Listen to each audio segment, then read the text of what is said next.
I've been gomming around this week doing stuff like this.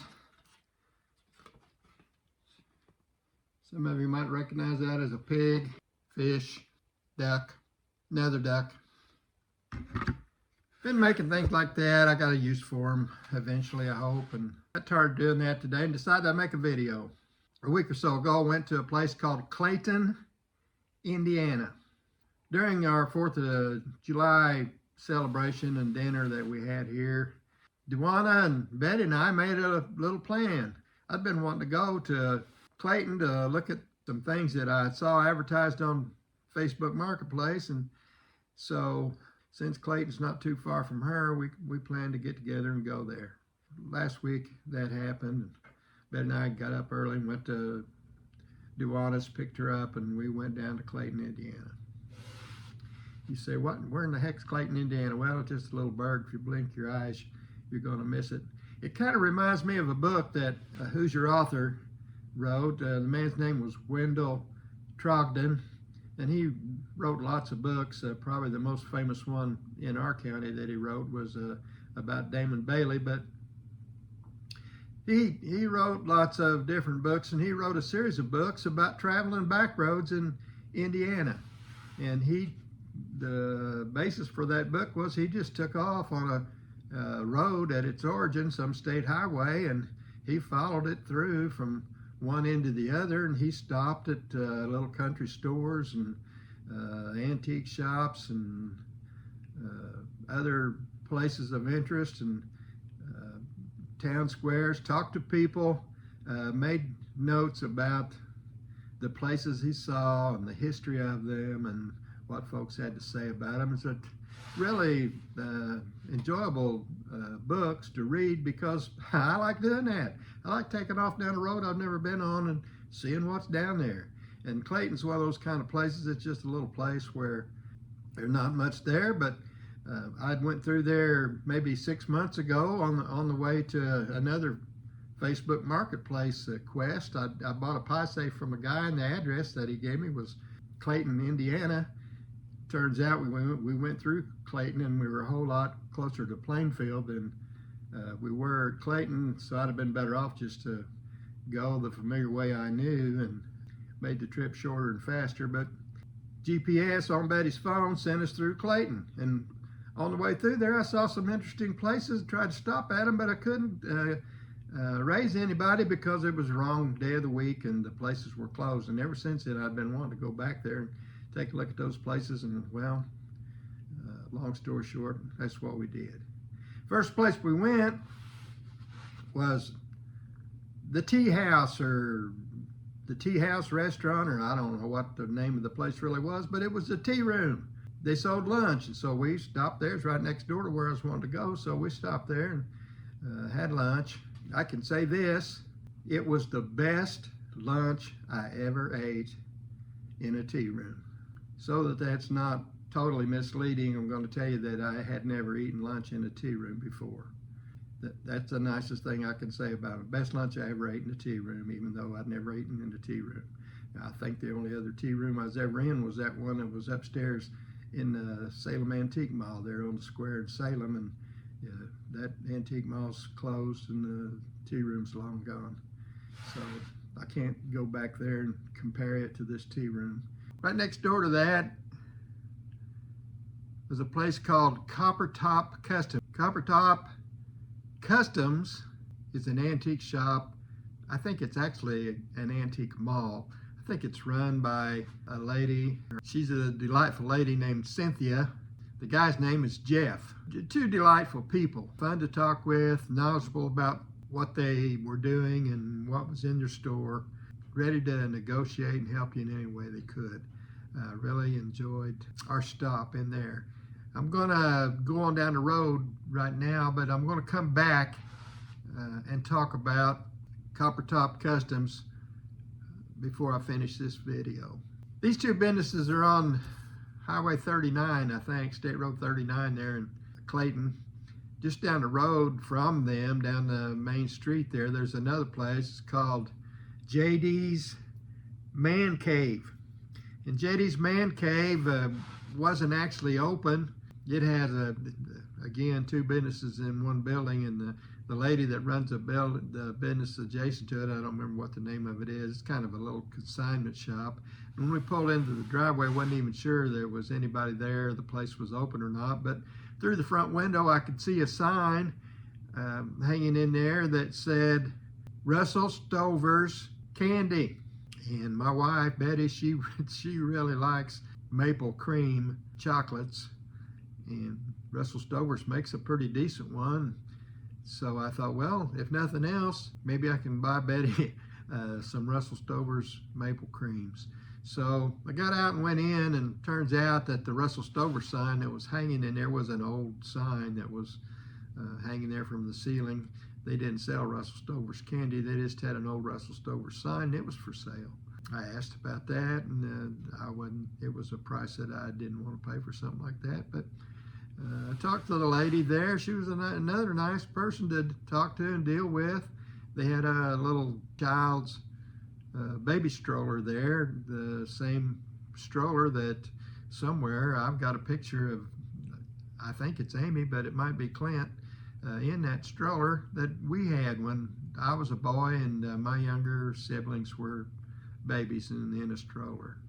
Dwana showed some interest in that, but there again, the price of it was more than she was willing to pay, so we didn't buy that.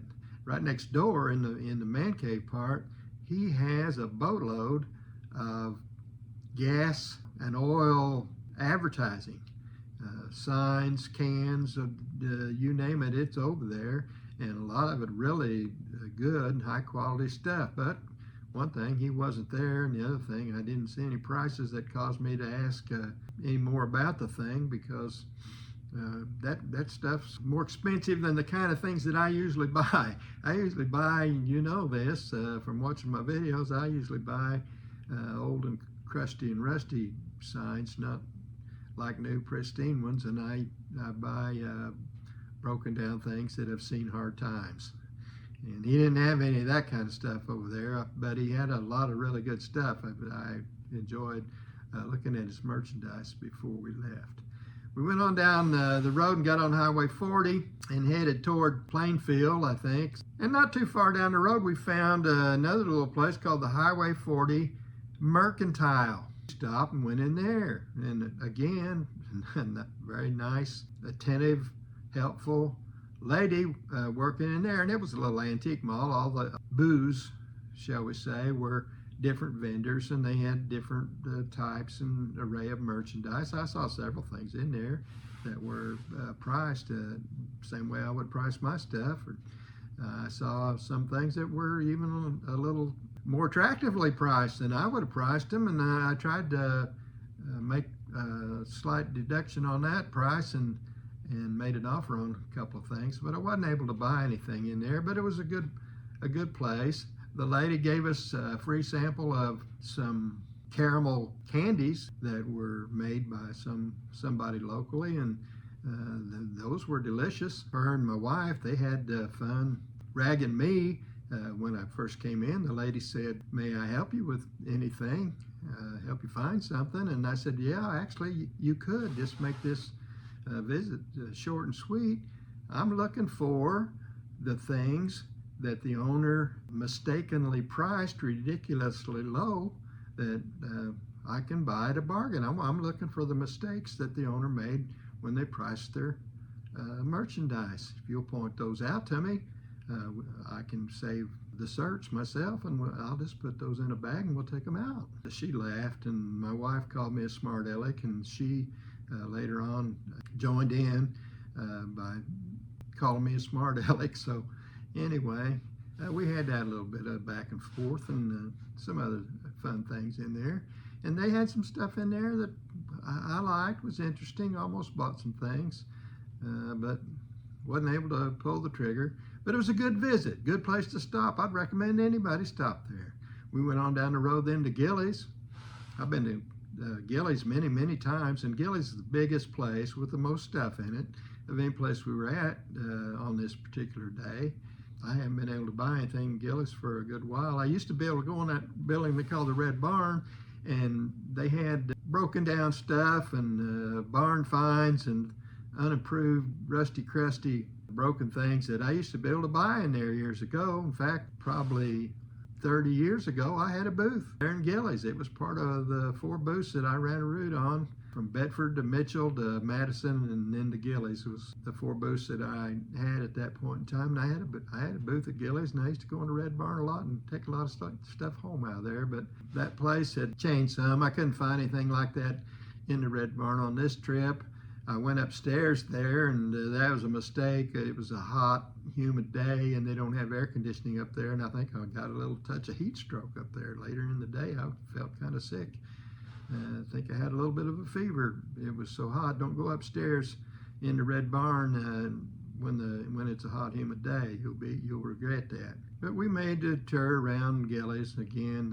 I found a lot of interesting stuff, a lot of stuff to look at, a lot of fun things to be able to see and appreciate, but wasn't able to buy anything. And we ended our day taking Duana back home, and hugs and kisses and plans for maybe the next time.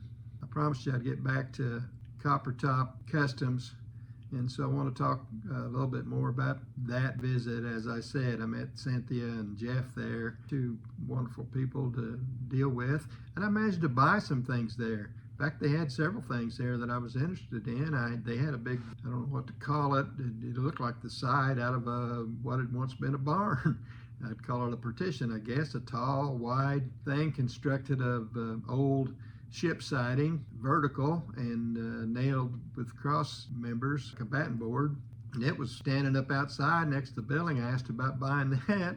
Told them that's the kind of thing I love to buy and have and use. And they said, no, we use that for a backdrop when we have some event that they have there in the fall. And they use it for other things like that. And they like that kind of stuff too. So they told me about another building they had that I could look in. I went and looked there. I saw some things in there that I liked. They had some quilting frames I meant to ask them about and forgot before I got out of there. And there's some other things that had seen hard times back there that I liked. What I did manage to do was buy some merchandise from them. First thing that I had an interest in was Babbitt's box, and that's an old company, and you don't see those boxes very often. They're considered, pretty rare to even find one, and they had one fairly good condition, and I liked it. Thought, well, that's a bit much to pay for it, the price they had on it, but I did like it, looked it all over, handled it, thought about buying it, and then changed my mind. They had a red, painted as a good old dark red, rusty, crusty looking medicine cabinet. That's what it had been, and it was hanging there on the wall. It had a towel bar on the bottom of it at some point in its life, but the towel bar was gone. In fact, the end of the bracket that held the towel bar had been cut off. I didn't like that about it, but boy, it had a good look. It had the kind of look that I love, and I thought I can take that mirror out of that thing, put a tin in it instead, and that'd be something special. So I thought about that, but then I changed my mind about it too. Well, after I went outside and found the ship siding that I wanted to ask about and a few other things, on the way back in, I saw a spittoon that I liked, and I say I liked it. It's just unusual. It's a spittoon made in a way that it's got a lid that lifts off of it, and I'd never seen too many of those. I have one that's blue and white porcelain, and this one happened to be copper or brass. I just liked it. Actually, I thought I'll make an offer on that, and I did, and we negotiated, and I ended up buying it. I paid a little more for it than I wanted to, but it's I just like the look of it. Probably lose money when I sell it, but yeah, I like it, so I bought it. And since I was asking about stuff, I thought, well, I'm going to make a stab at those other 2 things. And I said, there's a box and a medicine cabinet back here I'd like you to look at. The prices are negotiable, and they said they were, most generally. They didn't own either one of these pieces. They were going to have to call the owner, but I made them an offer, and it was close enough to what they were asking for that I was absolutely certain that I was going to end up buying them for what I'd offered.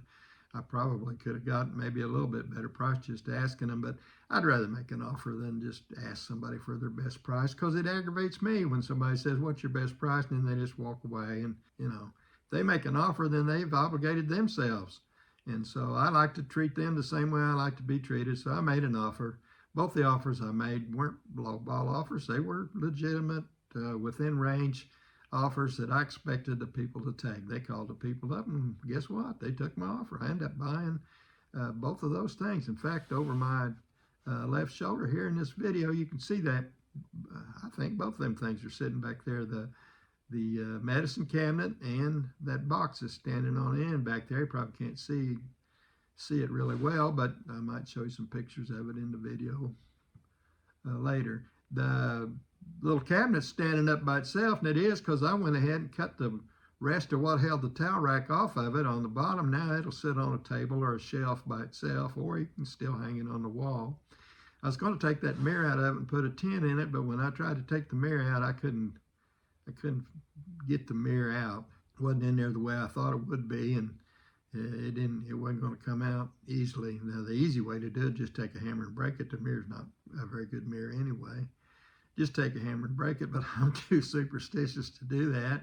And not only that, but it was going to be so hard to get out, I was afraid I'd accidentally break it taking it out. So my plan to put a tin in that cabinet went by the wayside. It's not going to get a 10. You're going to have to love it with that mirror in it. I told and I asked permission from Cynthia and Jeff if I could make a video about their place, and I've made videos about other places before. It didn't turn out well because although I didn't do anything but say nice things about their place, the lady there had a bad experience with somebody making videos before, and she was upset with me. And so nowadays, if I don't get the permission to make one, I don't make it. But anyway, I'm going to mention that again one more time. Go find one of my videos about Plum Creek Antiques in Bean Blossom, Indiana. Actually, I think the video is actually about cistern pumps, me talking about cistern pumps. Watch that. You'll get a good plug for Bean Blossom, Indiana. For the likes of me, I can't understand why the lady was upset, but that's her business and my mistake. Try not to make that mistake again. So I asked these people if I could make a video, and they said sure. So I have made this little video, and I want the central feature of this video to be Copper Top Customs in Clayton, Indiana. It's a little honey hole treasure that if you're ever anywhere near Clayton, you should stop there, find Copper Top, go in and see Cynthia and Jeff, look at their merchandise. They got lots of it. They got a wide variety of things. They got lots of primitives, the kind of stuff I like. They got furniture like that. They've got a room that's got some really old and really good stuff in it there up front. It's an interesting place to visit. They've even got other things like they had maple syrup, some kind of a pecan maple syrup that I tried to get Betty to buy and try, but I couldn't talk her into it. And they had some rhubarb strawberry pie mix that somebody had put together in a jar, and I wanted to buy that too, but I finally just talked myself out of it and didn't leave with it. But all kinds of stuff in there. Really nice folks. There in the middle of Clayton, Indiana. You can have lunch next door. You can go somewhere else and have lunch, whatever you want to do. But Jeff and Cynthia, or Cynthia and Jeff's probably the order that I should have said it in. Cynthia and Jeff, Copper Top Customs, Clayton, Indiana. One of those treasures that hiding right there in plain sight. Don't miss it if you're ever near it. Hope you've enjoyed this little video. Hope you'll stop and see Cynthia and Jeff. Till then, I'm a Hard Times Guy. Have a good day.